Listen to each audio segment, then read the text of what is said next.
Welcome, everyone. The Military Women's Health Research Series, which is a joint webinar series sponsored by the Uniformed Services University's Military Women's Health Research Program and the National Institutes of Health Office of Research on Women's Health. This series will focus on crucial research topics within both women's health and military women's health. Webinars are held monthly on the second Thursday of each month at 3 p.m. Eastern Time. Each webinar highlights different topics and speakers relative to military women's health. This month's topic centers on gynecological and maternal health.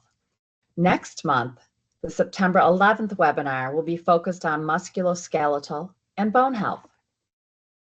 I'm Dr. Lynette Hamlin, the director of the Uniformed Services University Military Women's Health Research Program. The mission of our research program is to promote, manage, and coordinate the research that will improve the health of military women through interdisciplinary collaboration and policy recommendations. And I'm going to early introduce my colleague, Dr. Tigna Zenia, who is the inaugural Associate Director for Careers at the National Institutes of Health Office of Research on Women's Health. Our goal through these webinars is to bring together leading experts in women's health research from both the Department of Defense and the National Institute of Health to share valuable insights and research findings. We're committed to highlighting critical areas of study and fostering collaboration in this important field of women's health. Each month, I'm going to give you a fun fact about women in the military. Did you know that women in the military represent a force more than the size of the total U.S. Navy? Women make up nearly 20% of the total military and are a rapidly growing segment of recruits. As we get started today, I'd like to introduce some of our other team members who are providing support behind the scenes. Dr. Carolyn Bondar is Program Officer at the NIH Office of Research on Women's Health. Dr. Angela Simmons, Associate Director for Research, USU's Military Women's Health Research Program. And Ms. Christy Kennedy, the Program Manager for the USU Military Women's Health Research Program. They will be moderating the Q&A later during this session. Some announcements as we get started. Please note that the chat has been disabled. You will need to enter your questions in the Q&A section on Teams. We do recognize that not everyone may have access to the Q&A feature. And we also have limited time for questions at the end of the two presentations. If your questions do not get addressed, we encourage you to reach out to the presenters after the webinar. You can also contact Ms. Christy Kennedy, whose email is showing up here for additional support. Following this webinar, we will do our best to share a copy of the presentation recording when it's available. The prior two will be posted on the Uniformed Services University YouTube channel, and we anticipate that this one will be posted as well. We're excited to share that we are pleased to offer human-generated real-time captioning during today's event to ensure that all attendees can fully participate. You can access the stream text link through the Q&A section or by scanning the QR code displayed on this section. Before I introduce our first speaker, I have two other announcements. First, please note that this webinar does not offer continuing education credit, but I am excited to share that our annual USU Military Women's Health Research Symposium that was held at AMSIS this past March has an enduring education activity available for CEs and CMEs. The QR code can be found on the slide. This is a 3-hour activity with speakers on a variety of topics related to military women's health. For those of you who are looking for continuing education, this is a great opportunity for you to receive credits. Second, our program has created a forward-facing military women's health database, which can be found by Googling Military Women's Health Database, or as you can see on the slide, the QR or the URL code is here for you. I now have the distinct pleasure of introducing our first speaker and my colleague, Dr. Bill Caterino. Dr. Caterino completed medical and graduate school training at the University of Wisconsin-Madison, residency training at Duke University Medical Center, and fellowship training at the National Institute of Health. He became board certified in OBGYN in 2005, reproductive endocrinology and infertility in 2007. He has been a board's examiner, served on the REI qualifying and certifying division committee, and ultimately joined the board of directors for the division of REI for ACOG. He became research director in 2004, and he currently serves as a full professor with tenure in the Department of Obstetrics and Gynecology at the Uniformed Services University. He is chair of the research division of the department, where he studies the molecular mechanisms of fibroid development. He has authored over 130 peer-reviewed manuscripts and has been continuously funded throughout his career. Dr. Caterino is the inaugural editor-in-chief of Fertility and Sterility Science. He cares for a wide array of patients at Walter Reed National Military Medical Center.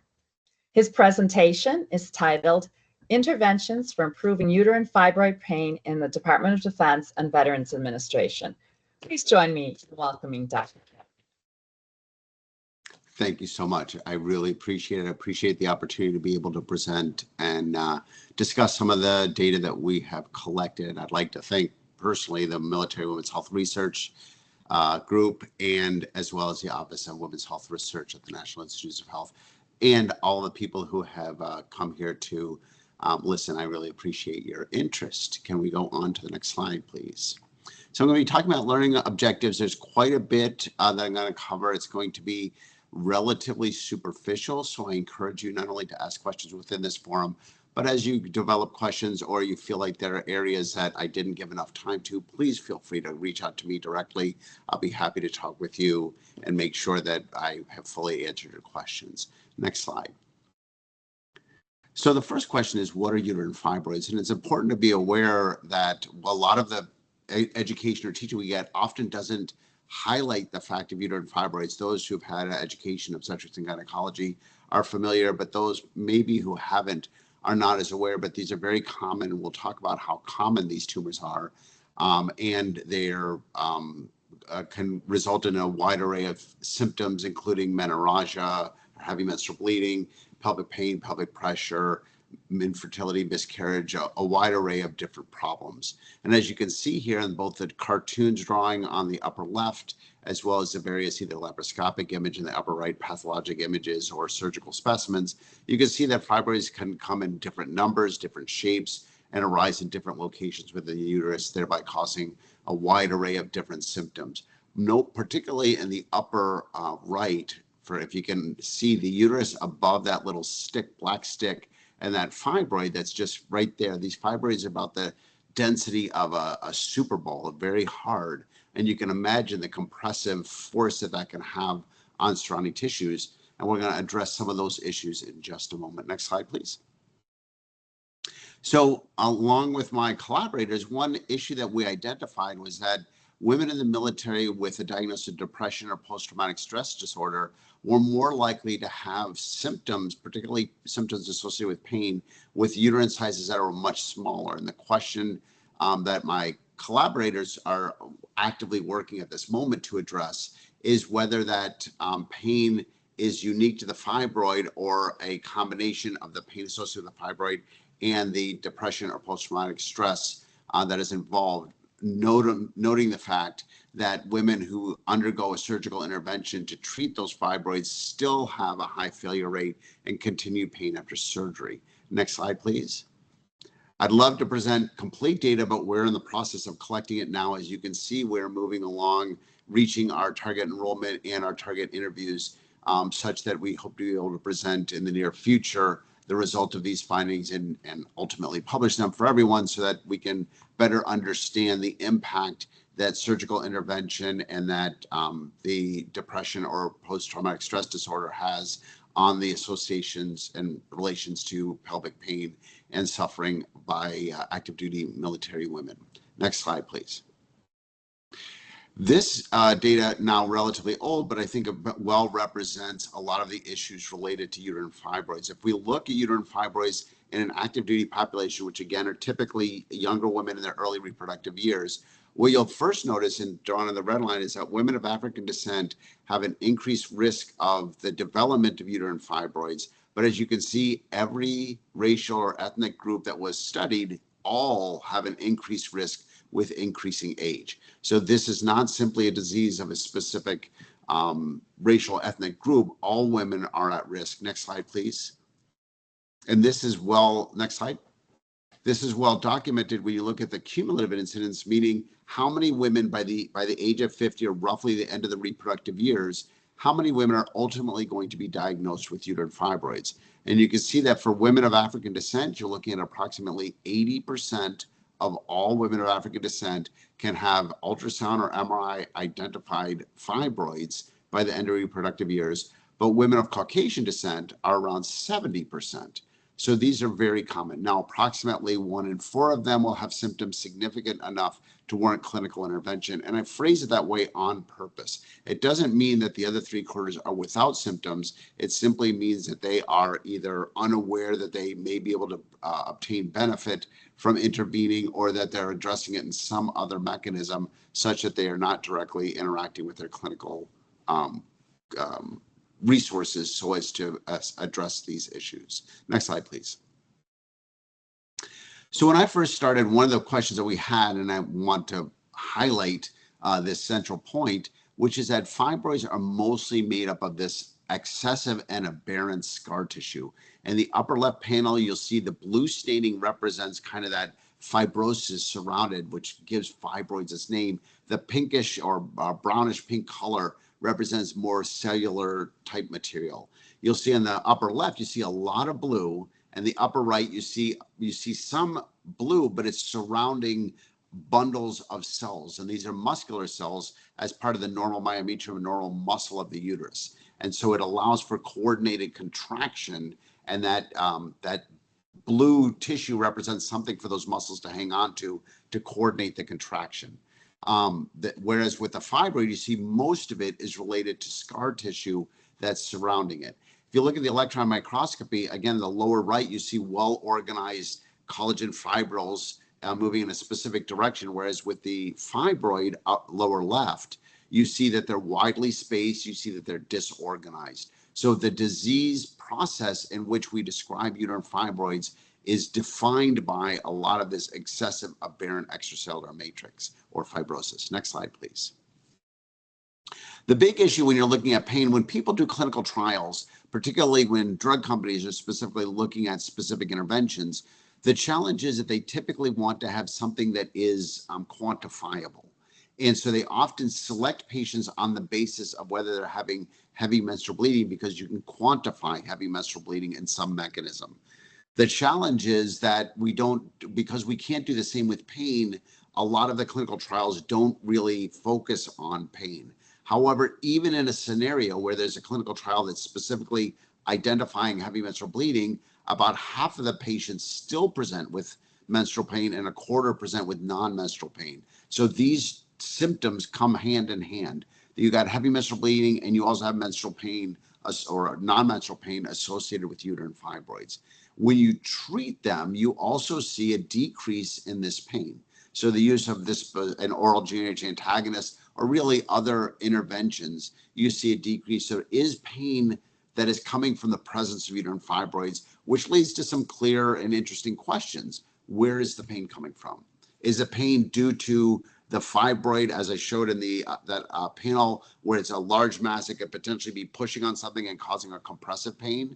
Is it that there's an inflammatory process that's involved in the uterine fibroid? Is it that there's nerve stimulation and alteration or irritation of those nerves causing a neuropathic pain? Is it due to hypoxia, where you might have a buildup of lactic acid and have an acidosis inducing pain associated with that? And so the focus of this research that I'm going to be describing in the next few minutes addresses some of these issues. Next slide, please.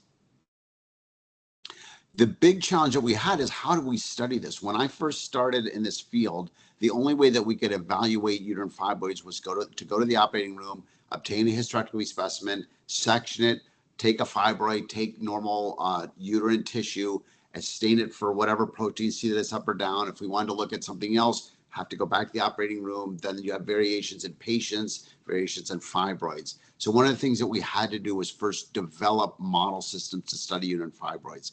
And the first thing we did is develop just a normal cell line.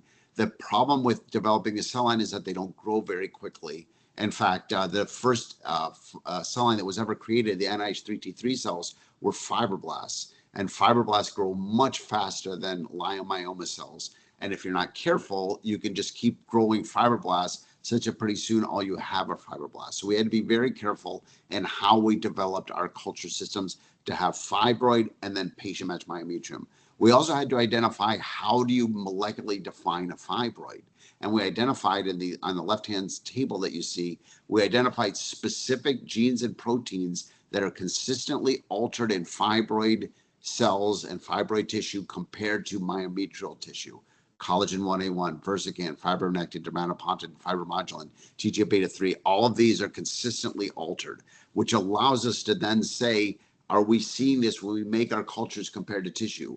Are we seeing in the two-dimensional cultures, which is just tissue culture, three-dimensional, where we're growing the fibroids in the matrix itself, where it's creating its own matrix, and we're growing essentially human fibroids in the laboratory, which we have then moved on to do. And there's a whole story there that I'd love to get into, but we unfortunately don't have time.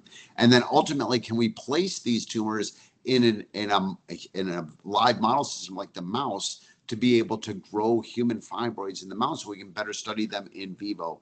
And the answer is yes, as shown in the far right panels. Next slide, please. Now, as we start growing them in mice, what you can see is we can start growing human fibroid cultures in mice. The far left shows after implantation for about 3 weeks of growth, and you see that white nodule, which is a human fibroid going into the uterine horn of a mouse. As we go on to about 6 to 8 weeks, you see that fibroid gets larger. And as you can see in the far right, you see that this fibroid that is growing in that region is able to grow and compress or impact the overlying endometrium. And this opens up possibilities to better understand how fibroids cause the symptoms or issues that are related to uterine fibroids. The advantage of this model system is that, as I described before, instead of going to the operating room and having a different patient, different fibroid, we can make sure that we're using syngeneic mice. We're placing the fibroids in the same location. The fibroids all arise from the same patient so that we can keep consistency, and therefore we can assess alterations with specific interventions and limit the number of variables that are also associated with that. Next slide, please. And using this, what we can find is using one of the therapies, a GnRH antagonist, in this case for elagolix, but we've used both of them. You can see that as we start increasing relugolix treatment, you start to see a decrease in fibronectin production. So we can show that one of the mechanisms by which these therapies work is by decreasing all of that scar tissue, as a result, decreasing the amount of compressive pain that can be caused by uterine fibroids.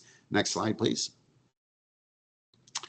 And in the process of doing this, one of the inherent challenges we have in the treatment of uterine fibroids is that all of the therapies, actually the one therapy we have, are GnRH analogs, gonadotropin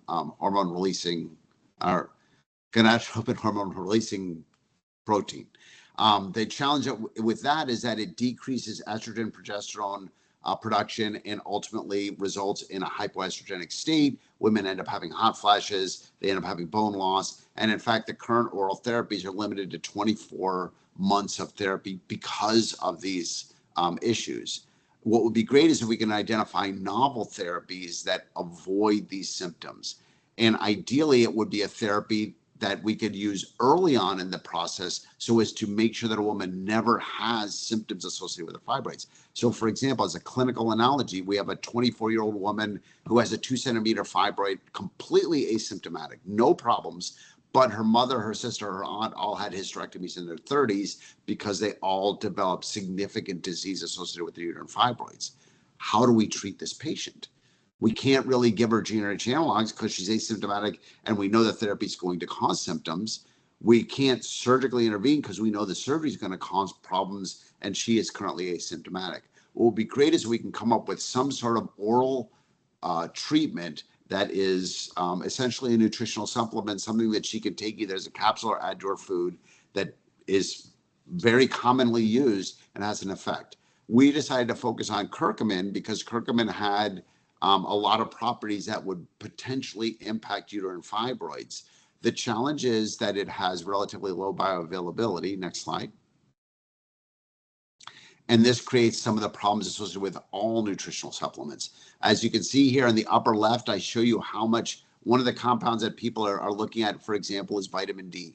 This is roughly the amount of vitamin D you would have to take in order to maintain your blood levels to an effect that is consistent with your ability to get benefit from a vitamin D treatment.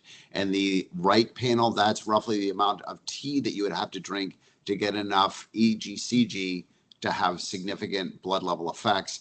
And for resveratrol, you would have to drink one of these casks per day in order to get the benefits of resveratrol. These are the challenges that we're running into. So when we set up these studies, one of the first criteria that I had was we had to be able to add it to the mice chow and we needed to get reasonable blood levels. And if we didn't, there was no point in continuing and investigating this, because even if we could provide another delivery mechanism like injections, that sort of thing, a patient who's asymptomatic would not tolerate that. And I certainly wouldn't want that anyways. So the first thing we need to do is make sure that was okay. Next slide, please. When we then looked at this, first of all, and I had to cut out a lot of data here, but one, we could show that the mice did eat the chow and did not lose weight. They actually liked their spicy little mice chow. Two, that we got blood levels that were consistent with the ability to treat uterine fibroids. And here on the left hand, that's Leiomyoma control diet versus Leiomyoma curcumin diet, and then patient-matched myometrial control, patient-matched curcumin diet. And what you see is a decrease in tumor volume with the use of curcumin as a supplement, a dietary supplement. Next slide, please. In addition, one thing that is actually really important is, let's say I came up with a therapy that killed a cancer cell and only killed cancer cells and didn't impact any other cells. At that point, I've cured cancer. That would be an amazing advance. If I did the same thing with uterine fibroids, I don't really help that patient because, as you now know, all of that scar tissue isn't going anywhere. It's a big area of fibrosis. And even if all the cells are killed, the fact is that scar tissue isn't going anywhere. The interesting about curcumin, as you see on the left, the blue staining here represents that fibrosis. And if you look in the setting of curcumin treatment on the right side, you see that the blue staining is less, and there's areas where there's almost no blue staining. What's happening is that the leiomyoma cells are recognizing the excessive and aberrant fibrosis and breaking it down. They're getting rid of all that extracellular matrix. And at that point, if a leiomyoma cell or leiomyomas are only made up of the cells themselves, they take up very little space, and a lot of the symptoms associated with the leiomyomas are eliminated. So this was an exciting finding because we're now finding alternative treatments for uterine fibroids. Next slide, please. Now, moving to other mechanisms. So compressive is one potential mechanism for causing pain. What else have we found? Next slide, please. So one thing we looked at is a wide array, and I'm not going to go through all the ones that did not work, but when we looked at nerve growth factor, we could find that was elevated in uterine fibroids compared to myometrium, and particularly in the setting of hypoxia, that was associated. And if you think about the way a fibroid is with all that scar tissue, as it grows outwards, they can't get blood supply into the fibroid, which means that you can't get nutrients and oxygen, and it becomes hypoxic in the center of those fibroids. So that's a common thing that appears to create a stimulus for nerves to grow within to stimulate nerve growth factors so that nerves grow into the fibroid and potentially cause a creation of a nidus, of an inflammatory or painful process. Next slide, please. And speaking of inflammatory pain, interleukin 1 beta is also altered, and again in the setting of hypoxia.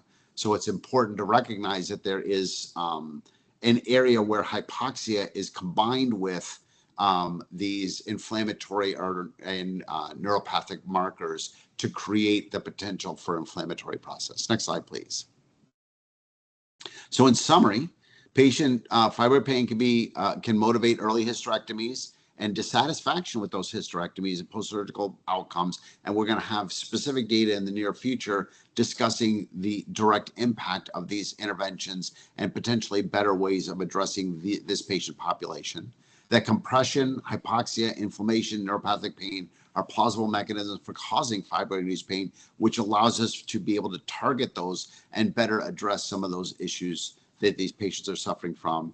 And as a side benefit, we are identifying novel therapies because we have these novel models that will allow us to potentially provide better therapy in the future for patients with uterine fibroids.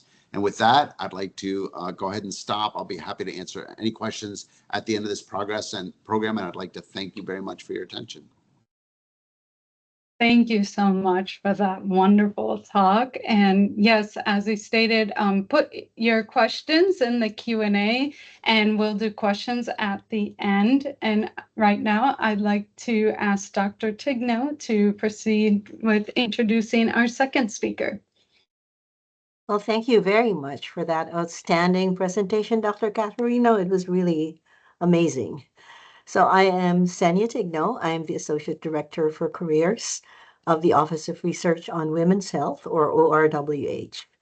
The ORWH is the lead office at the NIH, and it sets for women's health research, and it sets the research agenda that is focused on both internal and external collaborations that has to do with women's health. So our efforts ensure that there is NIH-wide synergy and strategic coordination, and it is aimed at advancing women's health across all organ systems. So ORWH catalyzes scientific advances in human health by emphasizing the importance of biological sex differences, ensuring that women are included in clinical research, and that NIH-funded studies account for sex as a biological variable. And our ultimate goal is to enhance women's health, reduce morbidity and mortality, and improve women's overall well-being. To accomplish our mission, we also promote and support the career advancement of researchers dedicated to women's health. In June of last year, as part of the increased federal focus on women's health research, the ORWH reached out to the Uniformed Services University, namely Dr. Hamlin, to see if we could establish an interagency collaboration to bring a focus on women's health to both our communities. And we are so thrilled that this has become a reality and has led to this monthly seminar series centered on military women's health. It is now my pleasure to introduce our next speaker, Dr. Leslie Myatt. Dr. Myatt is a highly esteemed professor of obstetrics and gynecology at the Oregon Health and Science University, where he serves as a director and endowed professor at the Moore Institute of Nutrition and Wellness. He is also the director of the Center for Developmental Health. Dr. Myatt also leads one of our signature programs, which we call the Building Interdisciplinary Research Careers in Women's Health, and it has a site at OSU, where Dr. Myatt is the director.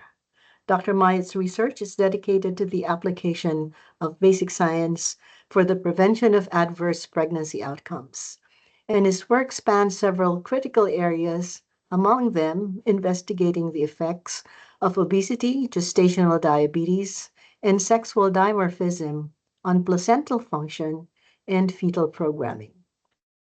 With a prolific output of over 330 published papers and 400 abstracts, Dr. Myatt has significantly advanced our understanding of women's health, including serving in numerous review panels at the NIH, the Canadian Institutes of Health Research, and other international grant-giving bodies.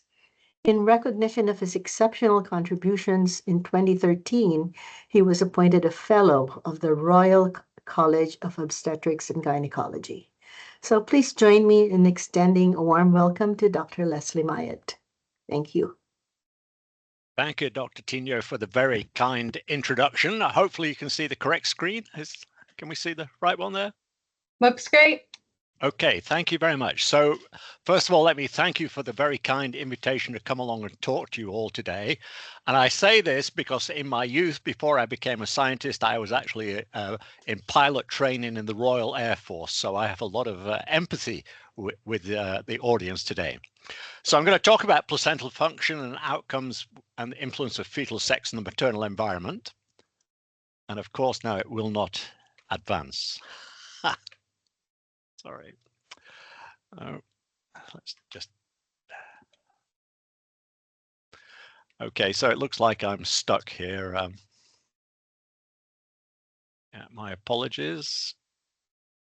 The best laid plans. Let's just try again if this might work.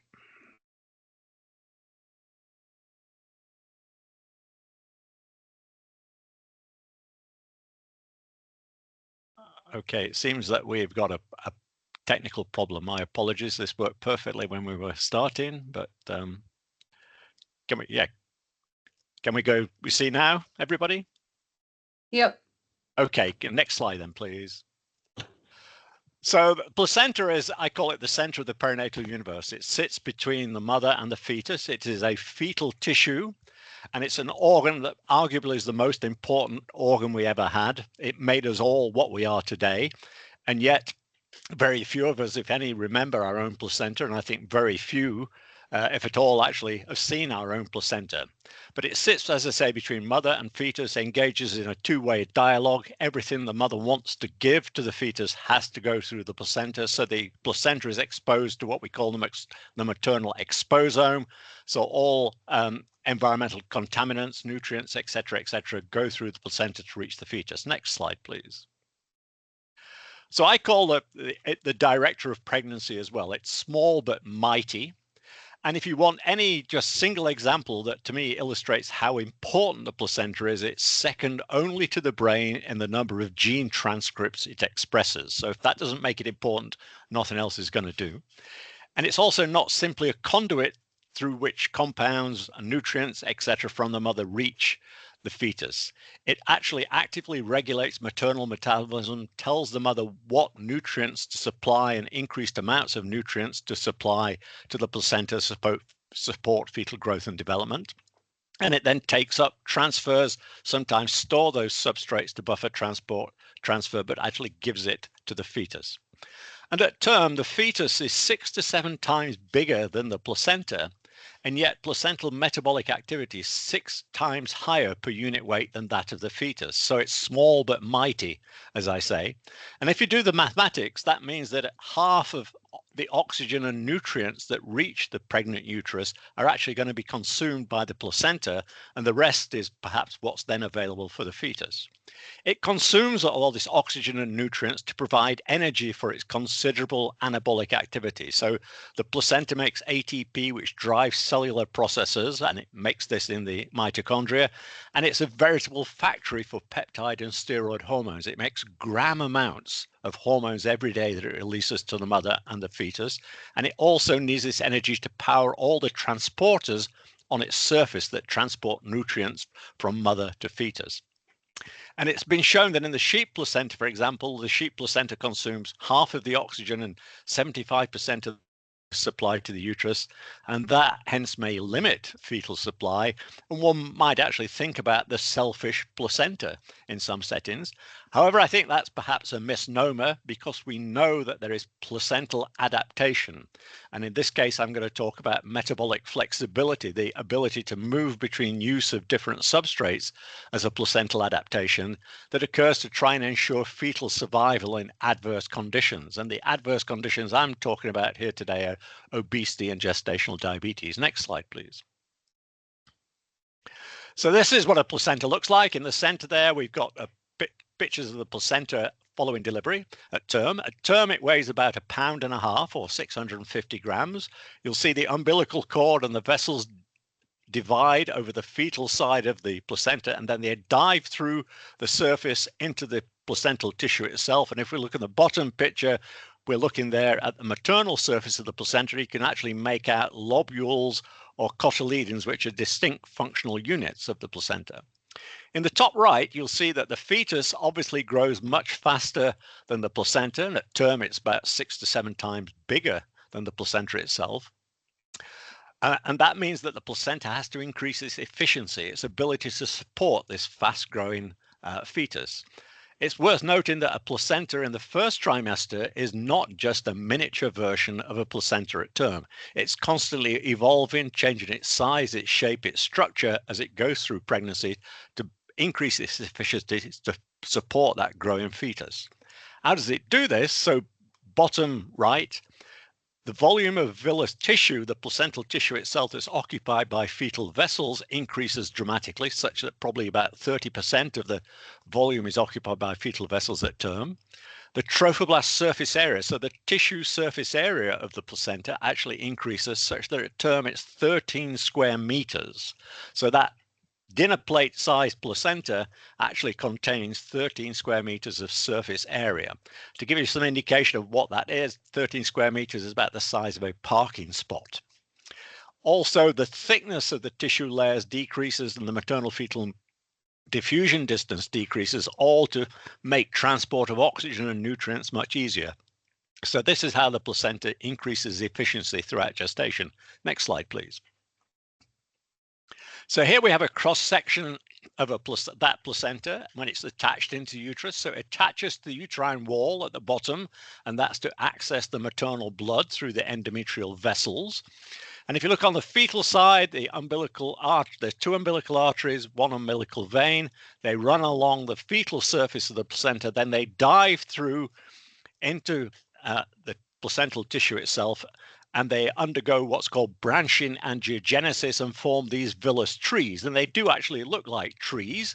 There are many, many branches. And the reason for all this branching is to actually increase the surface area of the tissue on the outside of the vessels. And that increases the surface area for uptake and exchange of oxygen and nutrients.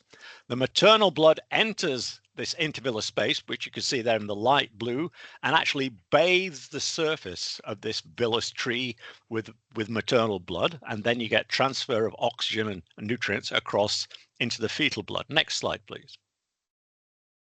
So if we look in a bit more detail now, we take a cross-section of that villus tree at the top there. The top right cartoon then shows you a cross-section of that tissue. What we see is maternal blood on the outside. The fetal blood is in those capillaries that occupy about 30% of the volume. And the cell layer that I'm particularly interested in is that outside pink cell layer, the so-called syncytial trophoblast layer. This is the cell type that actually produces all the peptide and steroid hormones. It actually contains all the transporters on its surface that take up things like glucose and fatty acids, etc. And you'll see it's actually got lots of blue nuclei in it. So this tissue undergoes constant turnover during gestation, and these nuclei are shed off into the maternal circulation. So bottom right, you see a bunch of nuclei, so-called syncytial knot. They're shed into the maternal circulation, and this is what obstetricians retrieve and use for prenatal genetic diagnosis of the fetus as well. And they can actually survive in the maternal circulation for many, many years. So many years later, you can still identify fetal cells in the maternal circulation. The bottom right just shows a real life cross section. You can see the big spaces of the maternal blood, the intervillus space. The fetal blood is in the center, but the brown staining is the syncytial trophoblast layer, just to give you an indication of the size of it. Next slide, please. So what I want to talk about is sexual dimorphism in fetal outcomes. So male fetuses are larger, but they unfortunately have more adverse outcomes during pregnancy. So there are more large babies, more preterm premature rupture of membranes, more placenta previas, more preeclampsias, which is hypertension in pregnancy, more late stillbirths. And they also have more preterm births. So that led to this phrase being coined, boys live dangerously in the womb. It actually is much better to be female in utero, much safer. So the question is, what are the mechanisms? Are boys more reckless, or have girls evolved a protective mechanism? Next slide, please. So this cartoon is from colleagues in Australia from about 4 years ago. And what you see on the right is the male fetus, which has got an increased growth trajectory. It wants to grow fast and it wants to grow big. That means it's making that placenta work harder, which means that there's less placental reserve capacity. So perhaps sometimes you exceed that reserve capacity, or another insult comes along and you exceed the reserve capacity, the placenta falls off the cliff, if you like, and the result is increased risk of intrauterine morbidity and mortality.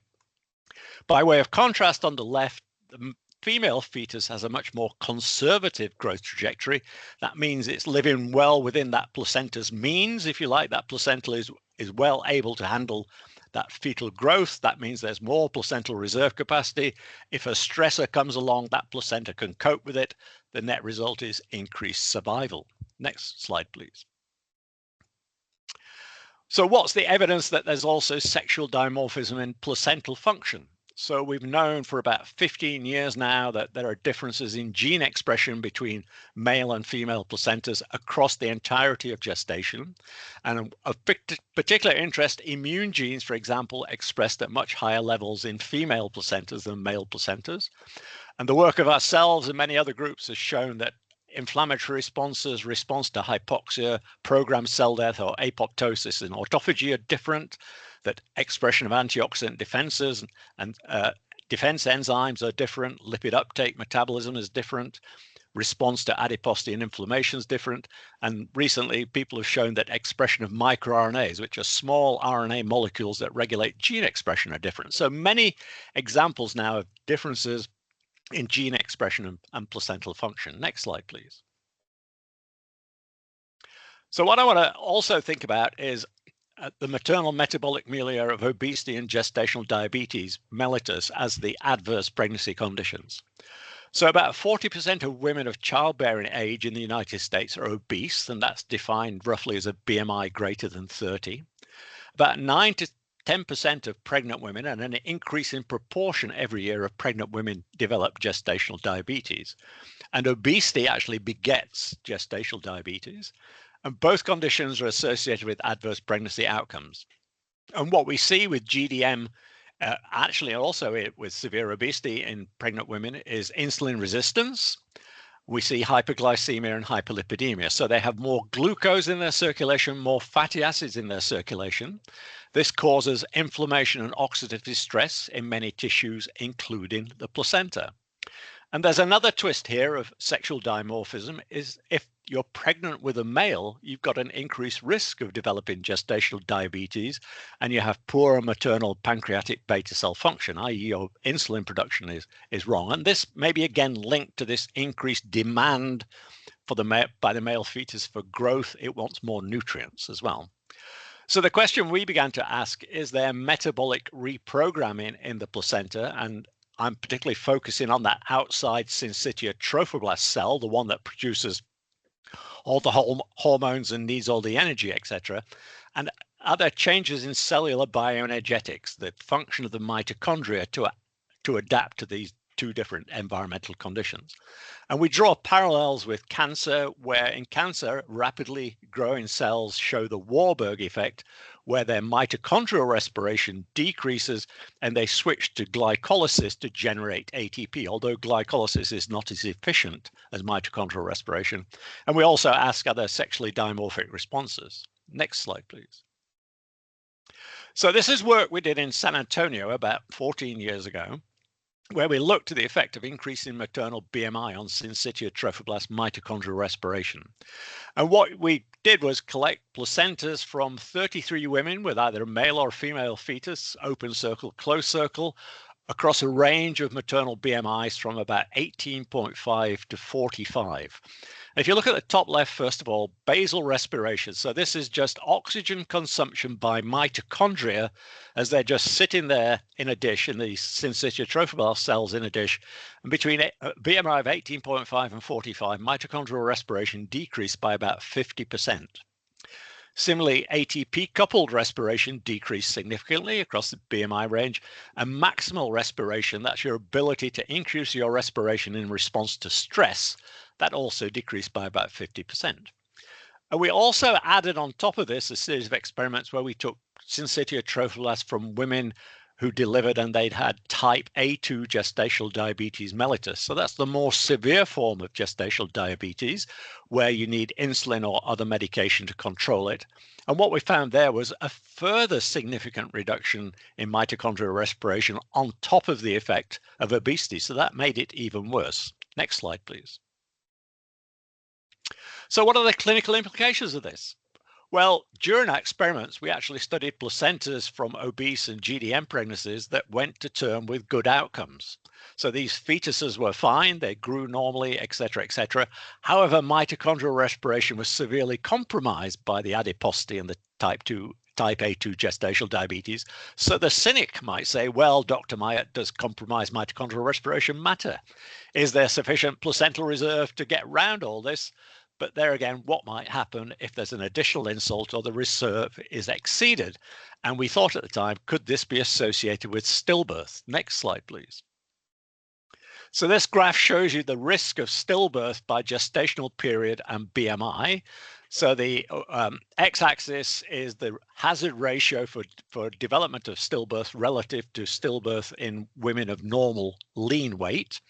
And you can see with women who are overweight, the light green, there's about a 1.2-fold greater risk of developing stillbirth in late gestation.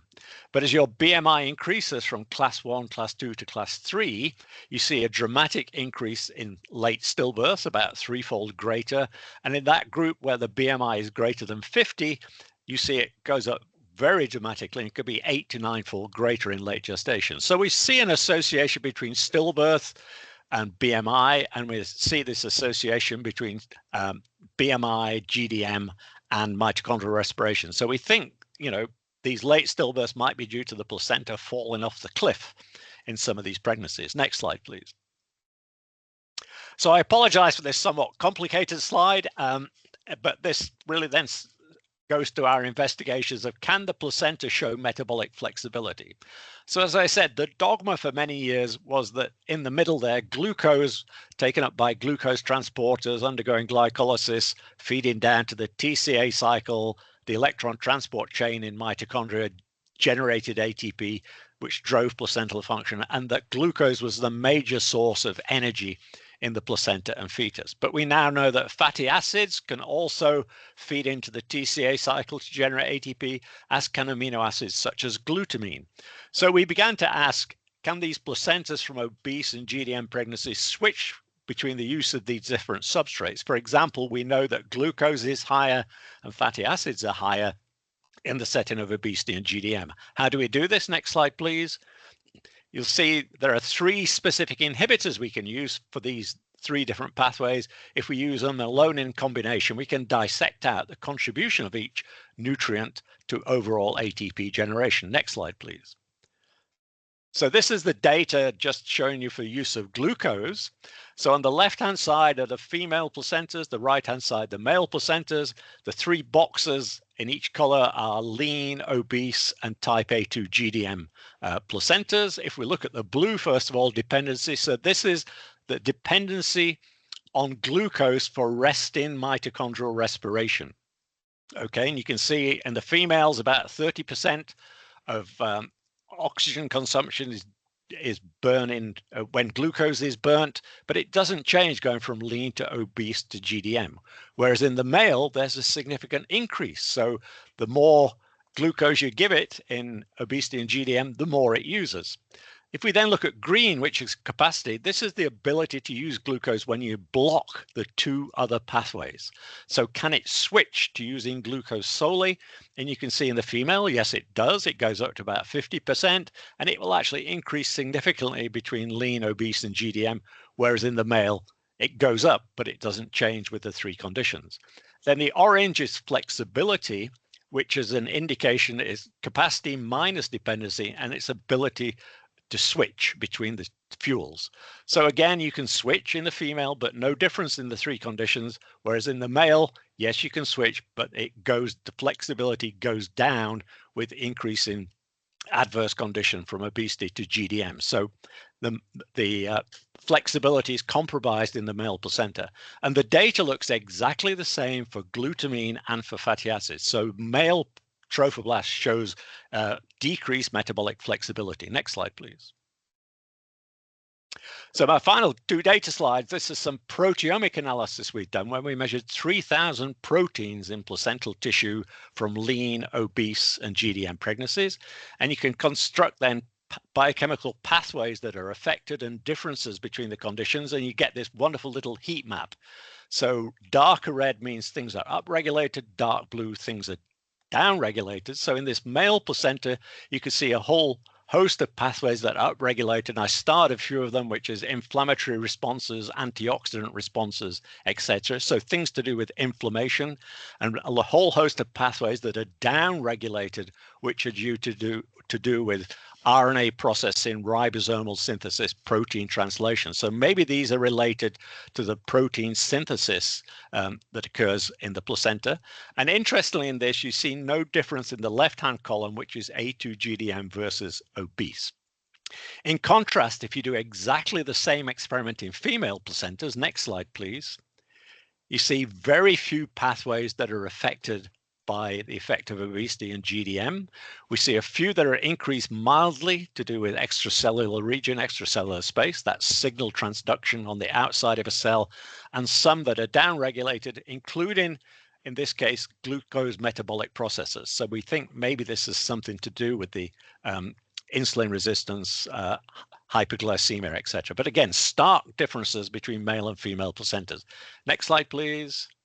So the conclusion is that pregnancy outcomes, placental gene expression and function differ between male and female fetuses, that when you've got hyperglycemia, hyperlipidemia, it really negatively impacts placental mitochondrial respiration and may be linked to the adverse pregnancy outcomes. The placenta attempts to compensate for this by switching usage of fuels, i.e. fuel flexibility, but that's compromised in the male placenta. And the proteomic analysis, again, reveals major differences in placental responses to obesity and GDM. Next slide, please. So the clinical implications of this is that I feel these placental changes may be adaptive rather than dysfunction, because the placenta is attempted to keep the fetus going. That leads then, if we're going to try and treat this therapeutically, we have to be cautious, because if you treat an adaptation, you might actually make things worse. And we also, I think, heading in the direction of suggesting different therapeutic approaches may be needed for pregnancies with male versus female fetuses. Next slide, please. I just want to thank all my co-workers who've helped me with this over the years. It truly takes a village. And last slide, I just want to end by showing you the sun coming up over Mount Hood. This is the view out of my lab window, and thank you very much.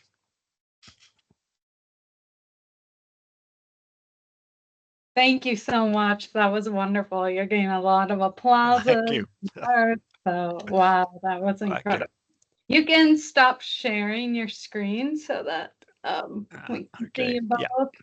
And then Angela's going to kick off the Q&A. We have a few questions coming in. Just a reminder, please put your questions in the Q&A, and Angela and I will try to get to them.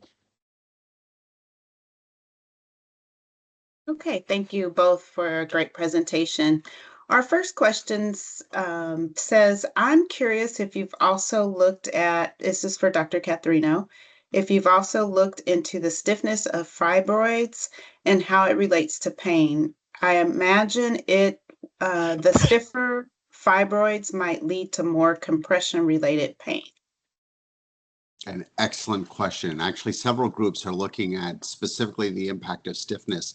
And if you look up the word mechanotransduction, the impact that it has on the leiomyoma cells, certainly as the fibroids get larger, the center becomes hypoxic and ultimately becomes calcified, and they become very, very hard on the outside. And I think it's reasonable to believe that a very hard object in the pelvis and in the abdomen are going to create compressive pain associated with that. So it's a very valid question, and a lot of people are actually looking into the impact that that has. The interesting thing about uterine fibroids is that it's not like an orange, where if you take an orange, you cut it in half, you can separate the two halves and put them right back together. If you cut a fibroid, it springs apart, and for anybody who's held them, you'd have to push. It would take energy to force it back into its original shape, and that kind of gives you a sense that they're already under a tremendous amount of tension. That's a part of the, again, fibroid phenotype that defines it. And so the impact that it has on both the cells within it and the surrounding tissue is notable because of that aberrant fibrosis. So it's a great question. Thank you. And then another question for you, Dr. Catharino. What factors do you think underlie the race ethnicity differences in the prevalence of fibroids? A lot of us would love to know that answer. It's really it's an interesting question, because back before we really had a lot of genomics and proteomics and were able to collect this data, we could see a consistent impact of defining yourself as African American. And that's really what we used, is if somebody self-defines as African American, their risk was approximately 3 times greater for associated symptoms. Now, it's hard to believe that the decision to self-identify would increase your risk. And if it did, then just check the other box and drop your risk dramatically, right? That doesn't make sense. What it probably indicates is there's probably a mixture of different groups, some of which are at really high risk, and some of which are at probably baseline risk compared to the other ethnicities, and the average kind of results in a higher amount. Now, which specific genes are associated with it? Actually, there's some really wonderful work by Dr. Baird, where she followed a bunch of patients by MRI over an extended period of time. And what she found was that women of African descent, they tended to have their fibroids continue to grow over a period, whereas the other groups that were there, they tended to stop growing as women were entering their 40s, or decrease the rate of growth. And as a result, they tend to become more symptomatic. The other possibility, of course, is that women of African descent may have more fibroids. And as a result, it's not that an individual fibroid goes faster, but it's if you have a bag with one marble in it, that marble's going to have to get pretty big before you know that marble's there. But if you've got 15 marbles in that bag, they only have to grow a little bit before you're already recognizing that there's a lot of symptoms. So we have a lot of different avenues to pursue that question, but I don't know that we know any specific genetic alteration that results in uterine fibroids that we can then assign to specific ethnicities.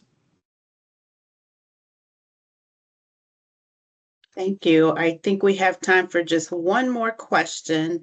This one's for you, Dr. Myatt. With regard to the placental response to various stressors, such as in males, have you looked at conditions affecting the placenta, such as subchorionic hematoma, hemorrhage, or similar injuries, especially for male babies?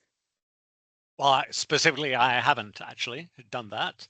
I think it's only just beginning to dawn on the placental community that we actually need to start looking at male versus female placentas separately. And for many years, I, like many others, put males and females together, and I got big standard deviations on my data. And I said, well, that's because we're humans, we're quite variable, we're not mice. And as soon as you start actually separating by male and female, things tighten up and you see differences between a male and female. But a very good question, and people should start looking at that, definitely. Okay, Dr. Tigno, did you want to say? Yeah, I just wanted to ask one last question, Dr. Myatt. It has to do with the fetal cells in the maternal circulation postpartum. Yep. Do they have anything to do with autoimmune disease in women? Their persistence? There are a few people who, are working in that direction as well. But as you know, one of the main functions of the placenta is it's an immune barrier between mother and fetus, and it doesn't get rejected because it doesn't express classical HLA-ABC. It expresses a special type called HLA-G. However, there is evidence that, increasing or lack of dissimilarity can actually be related to early pregnancy losses, et cetera, and it's quite likely that if those cells that are less dissimilar get into the maternal circulation and persist, they actually might start triggering some autoimmune type response. But again, I'm something that needs more work on it, certainly. Thank you. Okay, Dr. Tignell, you can close us out.